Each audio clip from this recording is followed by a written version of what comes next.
সম্মানের সাথে। দীর্ঘ প্রতীক্ষার পর বিশ্বের প্রাচীন সভ্যতার দেশ মিশরে বসবাসরত প্রবাসী বাংলাদেশিদের জন্য ই পাসপোর্ট সেবা চালু করল কায়রোয় অবস্থিত বাংলাদেশ দূতাবাস।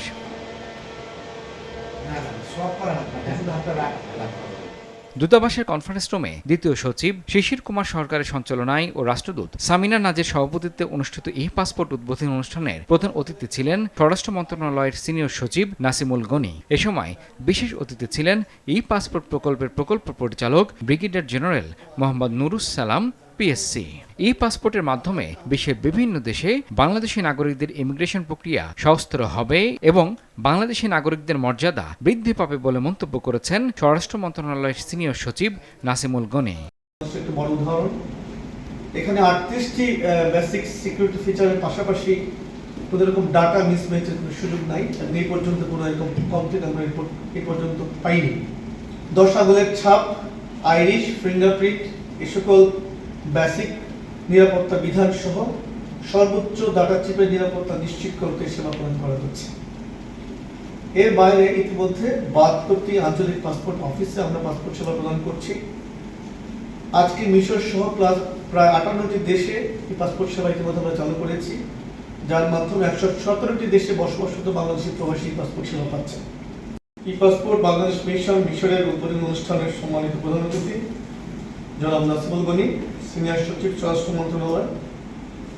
আজকের অনুষ্ঠানের সভানেত্রী মাননীয় রাষ্ট্রদূত সামিনা নাজ, উপস্থিত দূতাবাসের কর্মকর্তা কর্মচারীগণ এবং সম্মানিত প্রবাসী ভাই বোনেরা, আসসালামু আলাইকুম। শুরুতে আমি আপনাদেরকে এই পাসপোর্ট উদ্বোধনী অনুষ্ঠানের কার্যক্রমে স্বাগত জানাচ্ছি। ইতিমধ্যে আপনারা জেনেছেন বাংলাদেশ বিশ্বের 119তম দেশ হিসেবে এবং দক্ষিণ এশিয়ার প্রথম দেশ হিসেবে এই পাসপোর্টের যাত্রা শুরু করে 2020 সালের 22শে জানুয়ারি। এই ধারাবাহিকতায় ইতিমধ্যে আমরা গত 5 বছর এ সময় বর্তমান সরকারের নেতৃত্বে বাংলাদেশের চলমান অগ্রযাত্রায় সবাইকে কার্যকর ভূমিকা রাখার আহ্বান জানান সচিব নাসিমুল গনি। এছাড়া ই পাসপোর্ট প্রকল্পের উপর সংক্ষিপ্ত বক্তব্য রাখেন ই পাসপোর্ট প্রকল্পের প্রকল্প পরিচালক ব্রিগেডিয়ার জেনারেল মোহাম্মদ নুরুস সালাম পিএসসি। সরকারের প্রধান ম্যান্ডেট যে স্পিডে কাজ করে সেটা সম্বন্ধে কিছু পরে আমরা এই প্রকল্পের আনুষ্ঠানিকতা শেষে কিছু জিনিস শেয়ার করব, যেটা আমাদের আমলাতন্ত্রের সাথে আমরা ভাগ করে নিয়েছি প্রত্যেকের সাথে। দেশের যত জজ আছেন, যত ম্যাজিস্ট্রেট আছেন, যত প্রশাসক আছেন, যত পুলিশ অফিসার আছেন, প্রত্যেকের সাথে।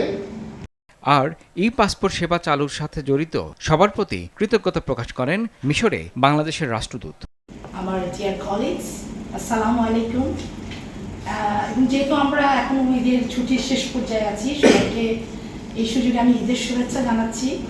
আপনারা জানেন যে মাননীয় প্রধান উপদেষ্টা প্রফেসর মোহাম্মদ ইউনূস এবং মাননীয় রাষ্ট্রপতি ওনাদের ঈদ বার্তা পাঠিয়েছেন, যেটা আমরা সোশ্যাল মিডিয়ায় শেয়ার করেছি সবার জন্য।